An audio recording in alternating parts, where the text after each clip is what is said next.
Quiero darle la bienvenida a este estudio semanal de las porciones del Pentateuco, la Torá, como se le conoce en hebreo. Hoy veremos la porción de Vayehi, que comprende del capítulo 48, versículo 47, versículo 28, al final del libro, es decir, al 50-26.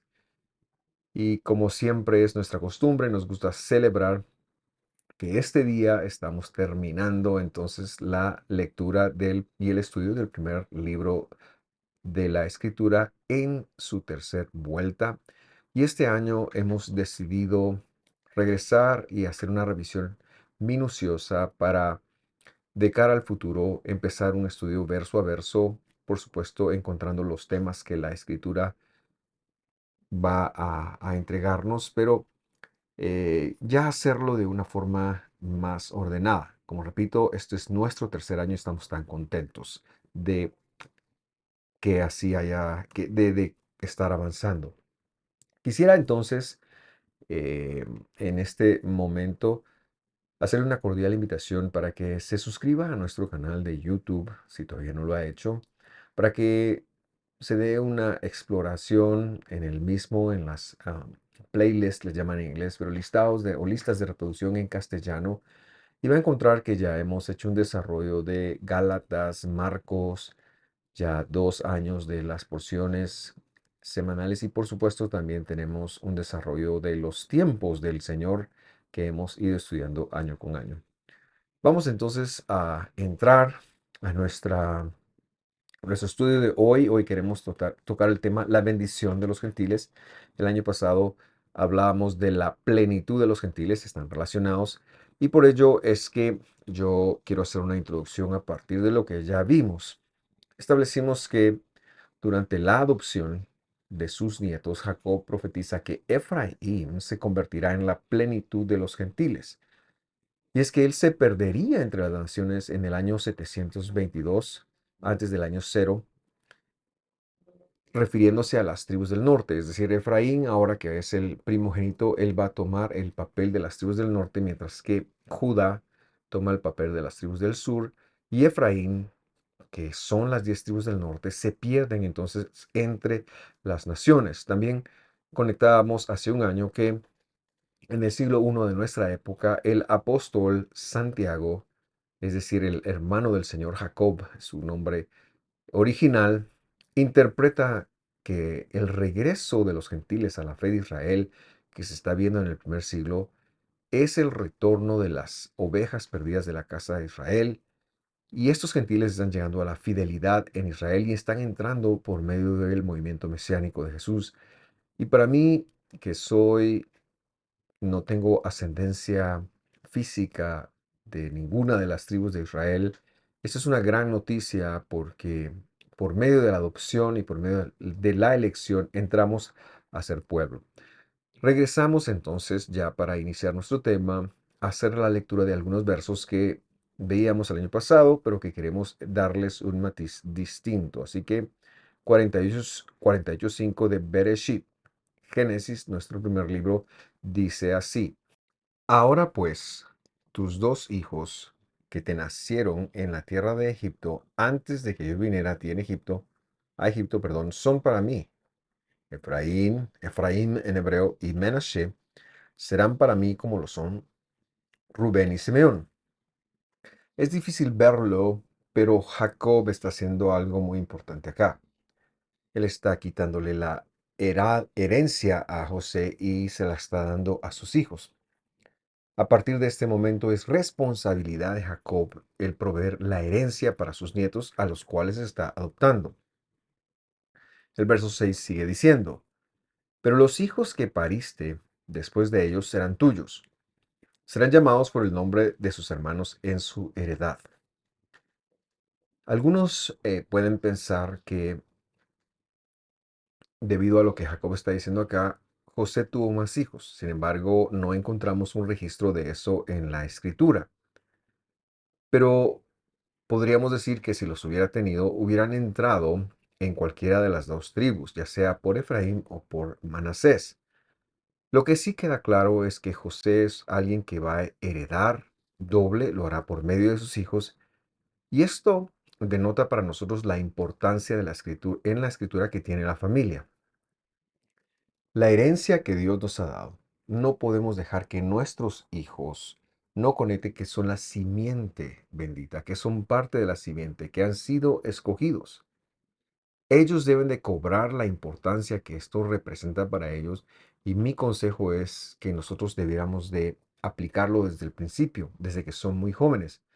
Pero también he de decir que si tenemos hijos espirituales, también esto es algo que debemos de enfatizar claramente, especialmente en los primeros pasos como creyentes.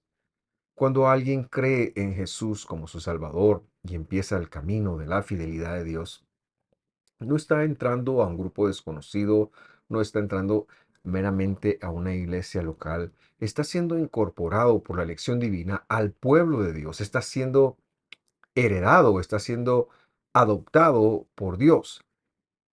Y hemos de hacerles conectar que las promesas y las responsabilidades para las cuales llama a Israel, como lo probaremos en unos instantes, son para ellos. Que somos gente del pueblo de Dios que vivimos en la diáspora, como lo ha enseñado el apóstol Pablo en alguna de sus cartas, nuestra ciudadanía es la celestial. Y en esta tierra estamos de paso. Yo soy un ciudadano de Guatemala y este es el lugar donde Dios me hizo vivir y mover, pero mi verdadera ciudadanía es celestial. ¿Por qué? Cuando el Señor regrese, esto será visto. Y hemos de saber que nosotros somos luminarias en un mundo que nos rodea. En mi país, el mundo que me rodea, pero que no es temeroso de Dios por medio del Mesías, representa el mundo, representa lo que está contrario a Dios de parte mía, aunque haya gente muy, muy querida allí, pero son la gente a la cual yo me debiera de proyectar como la luz sin tomar de ellos ninguna de sus costumbres que no están registradas en la escritura. Esto es lo que está ocurriendo y de pronto Jacob hace algo sorprendente que yo quiero leer con usted sin explicar eh, antemano qué es lo que pasa, pero es sorprendente. Verso 7. Y yo, dice, hablando de él, cuando vine de Padán Aram, Padán, Raquel murió sobre mí. Así está escrito en la literalidad, yo lo tomé literal. En la tierra de Canaán, en el camino, cuando faltaba cierta distancia para llegar a Efrata. Y la sepulté allí en el camino a Efrata, esto es Belén. Quiere decir que él está hablando de adopción y de pronto hace una interrupción que no a primera vista, perdón, no es que se comprenda, porque este verso tiene mucha información, pero sí que hay una interrupción de ese proceso tan lindo que después continuará de adopción de sus nietos. Sin embargo, y a lo largo de la historia se lo ha tratado de interpretar como que José mostró alguna inquietud o algún reclamo a su padre debido a que él había menospreciado a su madre, ya que su otra esposa, Lea, estaba enterrada en la cueva de Macpelá, en donde también estaba su abuela y su bisabuela, y por supuesto los patriarcas Abraham e Isaac. Sin e- y lo que a mí me llama la atención y es lo que quiero dejar en su corazón es que esto no es un evento aislado de la adopción de los hijos. Al contrario, esto, como veremos en algunos instantes, tiene mucho que ver con la adopción de los nietos como hijos que Jacob está realizando ahora, pero que tiene un componente mesiánico y ya veremos cuál es. Así que decimos que en primer lugar el camino en donde se sepulta a Raquel llegó a conocerse como Betlehem. Todavía no existía esta ciudad, em, sino que esta llega a tomar forma durante la conquista y aquí todavía estamos a más de 300 años de la conquista.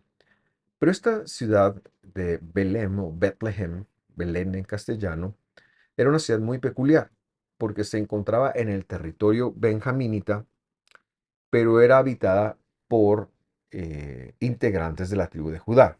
Recordamos que Benjamín era hijo de Raquel, descendiente de Raquel, la persona de quien ahora se está hablando, igual que José. Y años más tarde, el profeta Jeremías lanza una profecía que va a aclarar cuál es la relación que este incidente que Jacob ahora está diciendo a su hijo tiene en el relato de la adopción de sus nietos. Por lo cual nos adelantamos a Jeremías capítulo 31, versículo 5 y dice así. Así dice el Señor, se oye una voz en Ramá, lamento, llanto amargo. Raquel llora por sus hijos, rehúsa ser consolada acerca de sus hijos que ya no existen.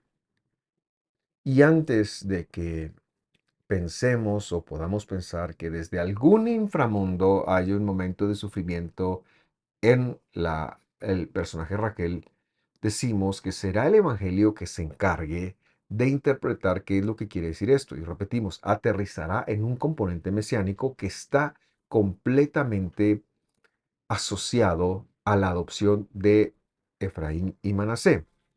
Ahora, el profeta está hablando de Ramá.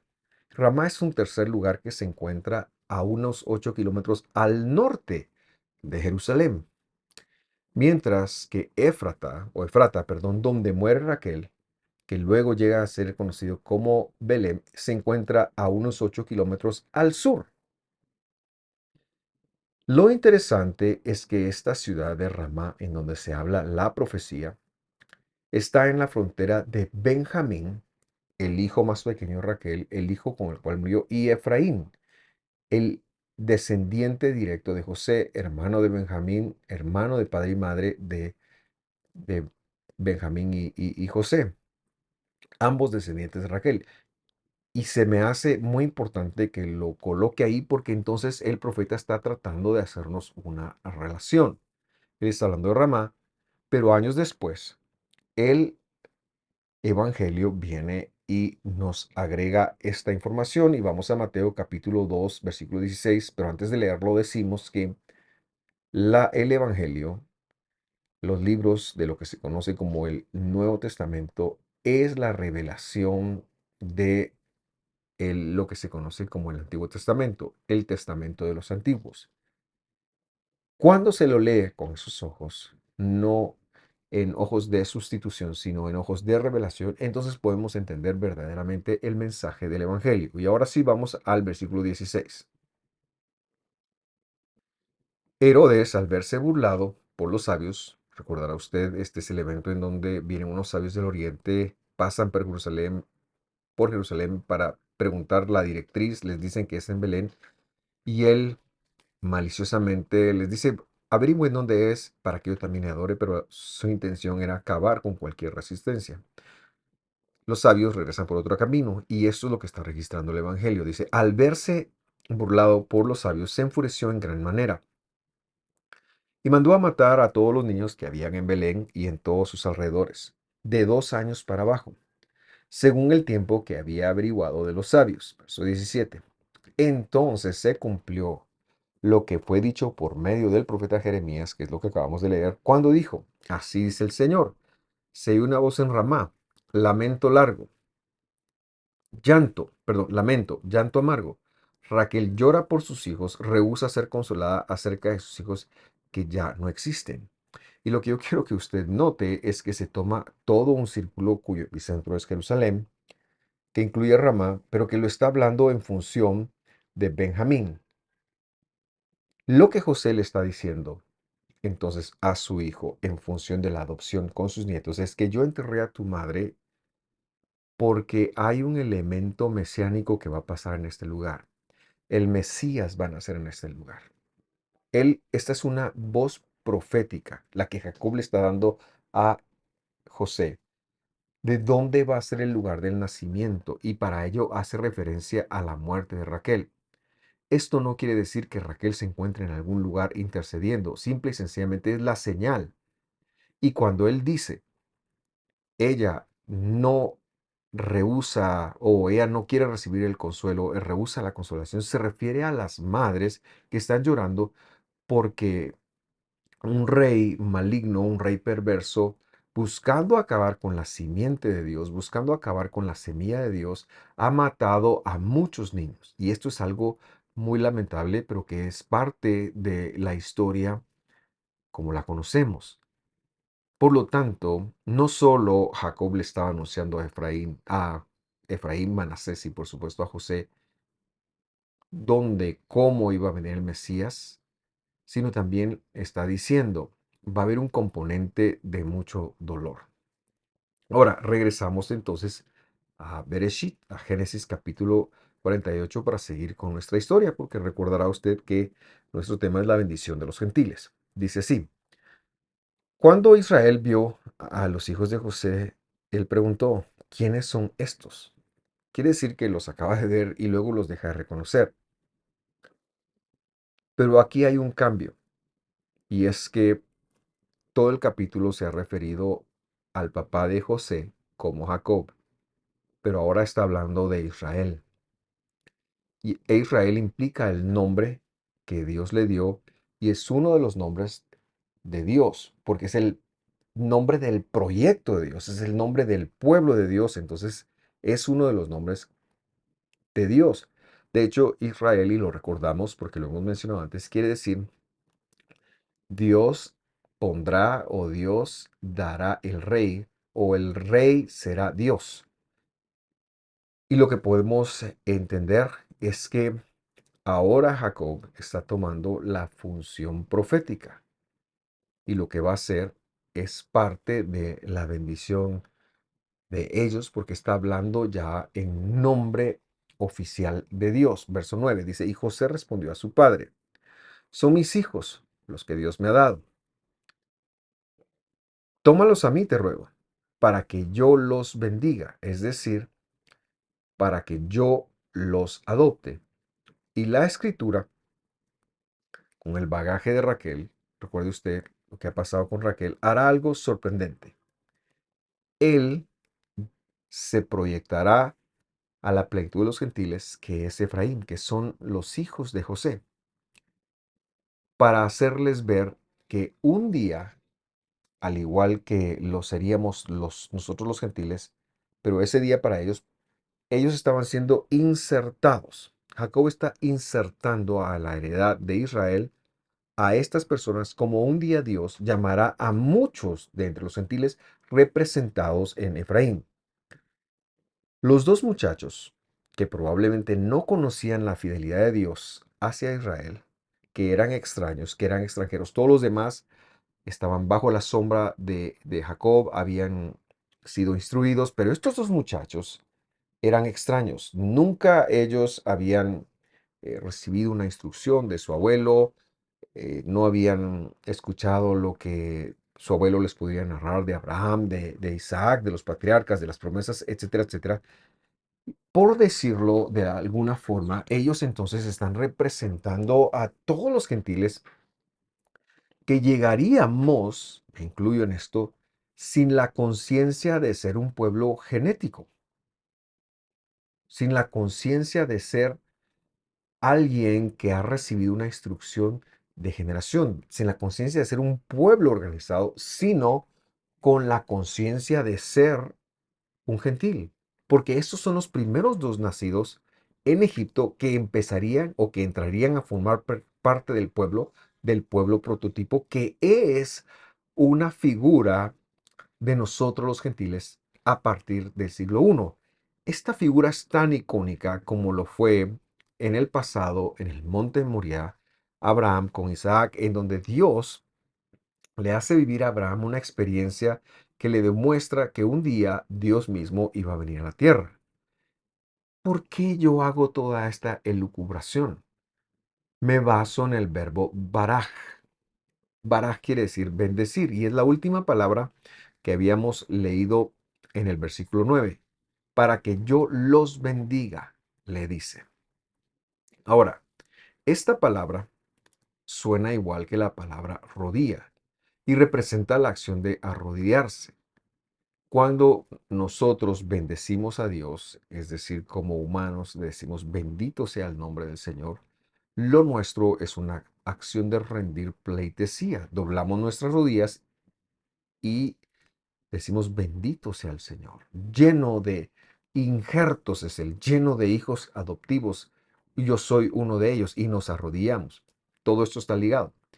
Pero cuando un humano lo hacía en función de alguien más, representaba la adopción de las personas. Es decir, cuando, por ejemplo, Abraham está satisfecho con que el Damaseno, Eliezer, sea el heredero de su casa, ya le ha hecho a él pasar por la acción de arrodillarse y de bendecirlo y de adoptarlo. Pero lo que sucede es que Dios le dice, no, yo te voy a dar un hijo, él va a ser tu herencia. Pero esto es algo que se ve muchísimo en la escritura. Esta figura entonces, la figura de ser bendecido, bíblicamente hablando, no es como en castellano que nosotros decimos yo te bendigo y pensamos que eso va a hacer que le vaya bien a las personas. Claro que uno bendice, bíblicamente hablando, diciendo, pero la idea no está solamente en predecir un futuro o en decir unas palabras bonitas. La idea está que cuando yo le digo a alguien, yo te bendigo, yo lo estoy adoptando a mi familia. Bendecir en la escritura es adoptar.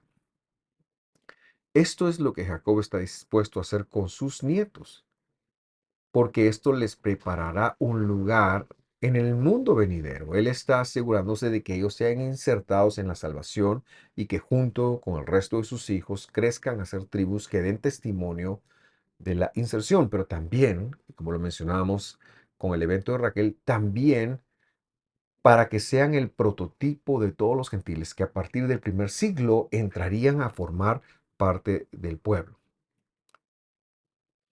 En número 6:22 vemos un ejemplo de esto y yo le invito a acompañarme a leerlo. Allí dice, y el Señor habló a Moisés diciendo, verso 23, habla a los hijos de Israel y les dirás o diles, así incorporarán, la palabra que está aquí es la palabra baraj, quiere decir a insertar, adoptar, bendecir, que es el concepto que quiere decir en la Biblia, a los hijos de Israel, diciéndoles, verso 24, el Señor te inserte y te guarde.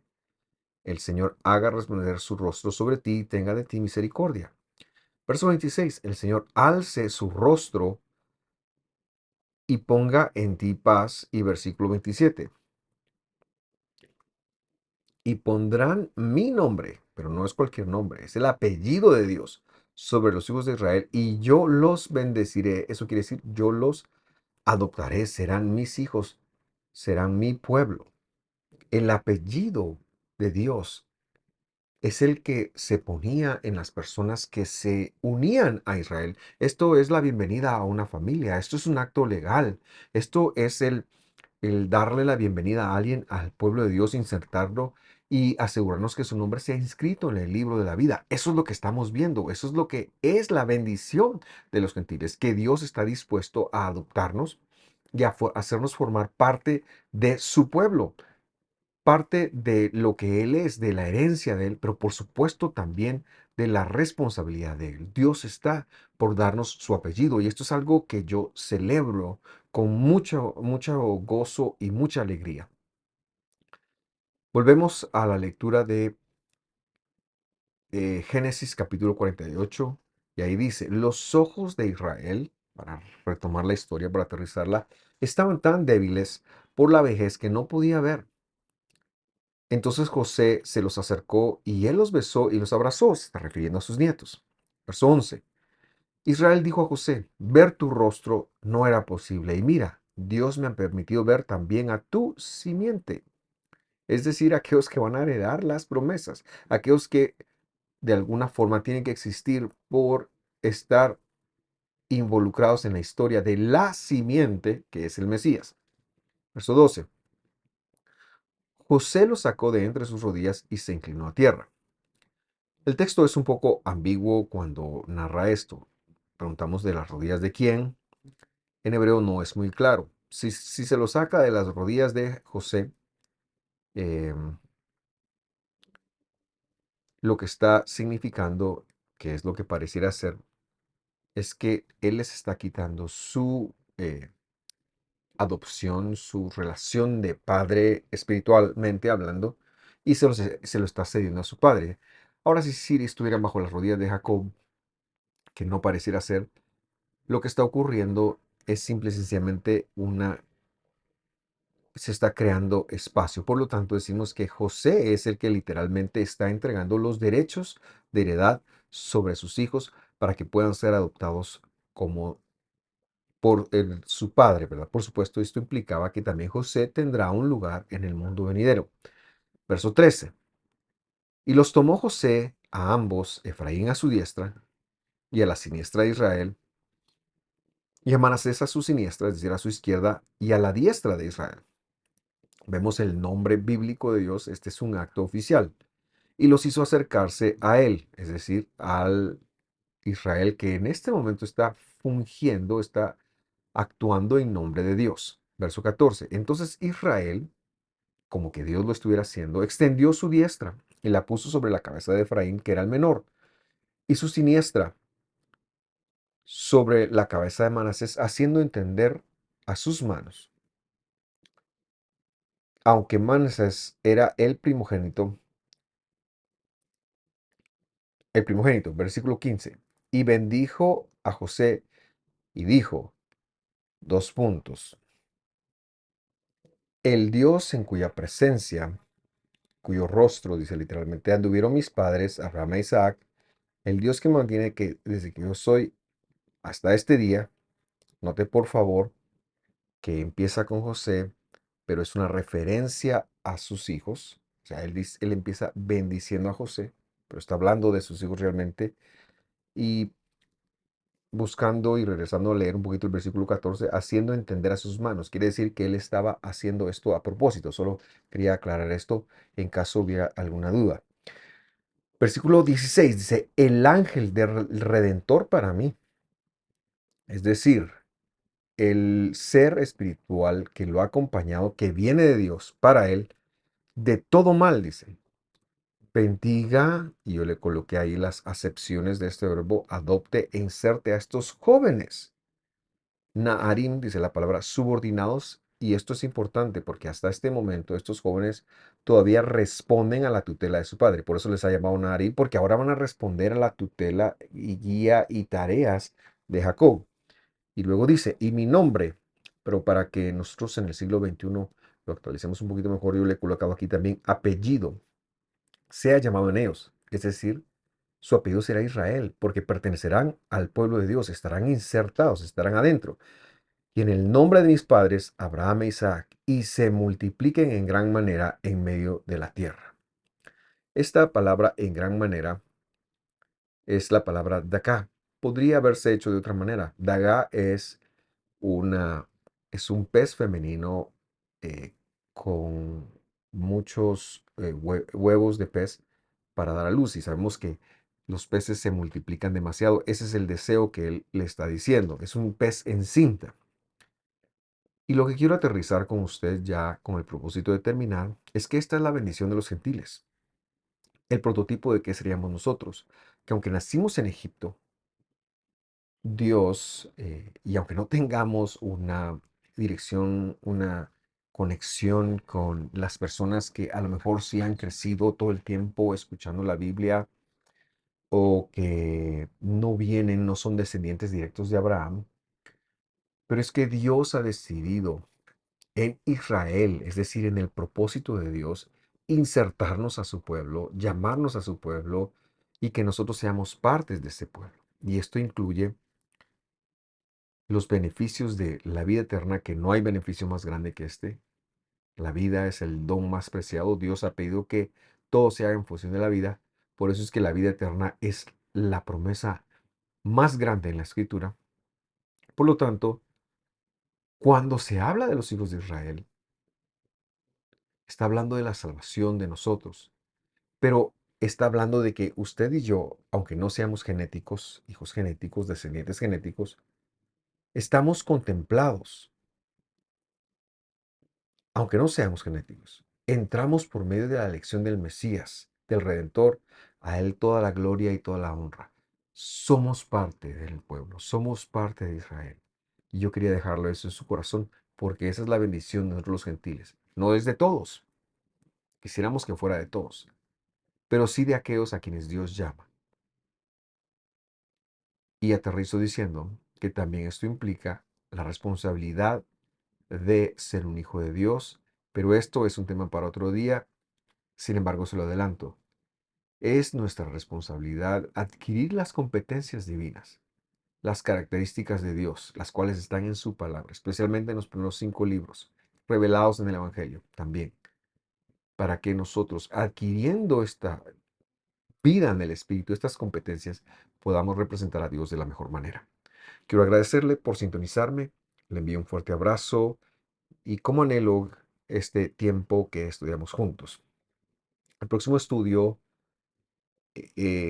pues con este estudio, más bien dicho, estamos terminando ya el primer libro de la Biblia. Esta es la última porción de la Biblia, pero la próxima semana, que también será el primer estudio del año 2024, celebramos que estaremos empezando el segundo libro, Shemot. Así que yo le invito para que una de las cosas que usted puede trabajar este año es en estudiar más, conocer más de Dios para practicar más su palabra, porque en ello usted será grandemente beneficiado. Como he dicho hace algunos momentos, gracias por acompañarnos, le envío un fuerte abrazo y lo espero el próximo año en muchos otros estudios que vamos a estar colgando. Un abrazo, bendiciones. Estamos muy contentos de que usted nos haya acompañado en este estudio de la palabra del Señor. En Misión de Fe Misco, en el país de Guatemala, en la ciudad de Misco, nos esforzamos por subir una transmisión semanal del Testamento de los Antiguos y también del Evangelio. Y para nosotros su compañía es muy importante. Quisiéramos también invitarles a seguirnos en nuestras redes sociales para que usted pueda ver los mensajes escriturales que estamos colocando en ellas. Estamos en TikTok, Facebook, X o X, antiguo Twitter y por supuesto también en Instagram. Y para terminar, me gustaría sugerirle que si usted desea apoyar esta causa, lo puede hacer compartiendo este video, haciendo algún comentario o suscribiéndose al canal, a nuestro canal para activar las notificaciones y así cada vez que tengamos un estudio pueda llegarle. Nuevamente, gracias por acompañarnos. Que Dios los bendiga. Que esté muy bien. Lo esperamos a la próxima.